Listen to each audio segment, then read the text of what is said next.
আসসালামু আলাইকুম প্রিয় বন্ধুরা, দেশ এবং দেশের বাইরে থেকে যারা আমার ভিডিওটা দেখছেন, আশা করি সবাই ভালো আছেন, সুস্থ আছেন।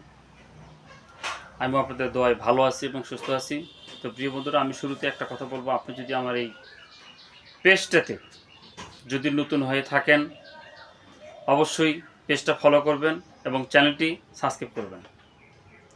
তো বন্ধুরা, আজকের ভিডিওতে আমি আলোচনা করব ক্যালডি প্লাস সিপি ভেট সিরাপ নিয়ে। ক্যালডি প্লাস সিপি ভেট সিরাপ নিয়ে এটা আমরা গরুকে কেন খাওয়াবো, কী জন্য খাওয়াবো, কোন গরুকে খাওয়াবো, কোন রোগের জন্য খাওয়াবো, বিস্তারিত থাকছে আজকে ভিডিওতে আলোচনা। সঙ্গে থাকুন, দেখতে থাকুন। তো প্রিয় বন্ধুরা, আমি সর্বপ্রথমে একটা কথা বলবো, আপনি সবার আগে ভিডিও পেতে চ্যানেলটি এবং পেজটি এখন সাবস্ক্রাইব করে রাখুন, ফলো দিয়ে রাখুন। আর আমার ভিডিও যারা দেখেন তারা শুরু থেকে শেষ পর্যন্ত ভিডিও দেখবেন। ভিডিও কখনো টানাটানি করবেন না, স্কিপ করবেন না। ভিডিও যদি টানাটানি করে দেখেন, কোন জায়গায় কোন কথা বলে গেলাম আপনি কিন্তু বুঝতে পারবেন না। এবং আপনি যে অনেককে আপনার বাড়িতে থাকা গরু এনিমেলকে আপনি নিজেই চিকিৎসা করেন, সেগুলো কিন্তু হয়তোবা আপনি একা একা করতে পারবেন না। তা আমার সাজেশন অনুপাতে যদি আপনি লাভবান এবং গরু লালন পালন করেন বা চিকিৎসা করেন, তাহলে অবশ্যই ভিডিওটা আপনাকে শুরু থেকে শেষ পর্যন্ত দেখতে হবে। ভিডিও টানটানি করা যাবে না। তো যাক, আমি আর বিস্তারিত কথা বেশি করব না, ভিডিও বড় করব না, সরাসরি চলে যাবো বিস্তারিত আলোচনা। সঙ্গে থাকুন, দেখতে থাকুন। তো বন্ধুরা, আমার হাতে আপনারা দেখতে পারতেছেন ক্যালডি প্লাস সিপি ভেট সিরাপ।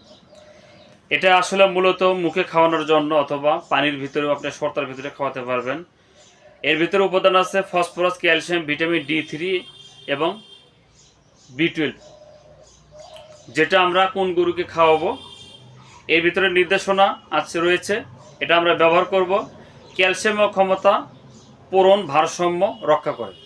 যে গরুটার ক্যালসিয়াম কম, শরীরটা খুব দুর্বল নিস্তেজ হয়ে গেছে বা শুইলে শোয়া থেকে ঠিক মতো উঠতে পারে না, সেই গরুকে আপনি খাওয়াতে পারবেন। এছাড়া এই প্রোডাক্টটা, এই সিরাপটা আপনি আপনার বাড়িতে থাকা মুরগিকেও খাওয়াতে পারবেন। ব্রয়লার, লিয়ার, পাকিস্তানি যে কোনো মুরগিকে খাওয়াতে পারবেন যে মুরগিটা ডিম দেয়। ডিমের খোসাটা শক্ত হবে, ডিম উৎপাদন বৃদ্ধি হবে, মুরগিটা শক্তিশালী হবে, তার বিপক্ষে সমস্যাগুলো সমাধান হবে। এক কথায় তার স্বাভাবিক যে একটা কার্যক্রম ক্ষমতা, সেটা স্বাভাবিক গতি সে ফিরে পাবে। 3 নম্বর আসেন হাড়ের গঠন। আসলে হাড়ের গঠনটাকে ভালো রাখবে। আপনার আমার শরীরে যে হাড় আছে, এই হাড়টা কিন্তু মাংস দিয়ে কিন্তু ঢাকা আছে। তো এই হাড়ের গঠনটাকে ভালো করবে, মজবুত করবে, শক্তি করবে, টন টাইট করবে। এই জন্য এটা খাওয়াতে হবে এবং দুর্বলতাকে রক্ষা করবে। এছাড়া দুধ উৎপাদন বৃদ্ধি করবে। যে গরুটার দুধ কম হয়, দুধ খুবই কম হয়, দুধ নাই বললেই চলে,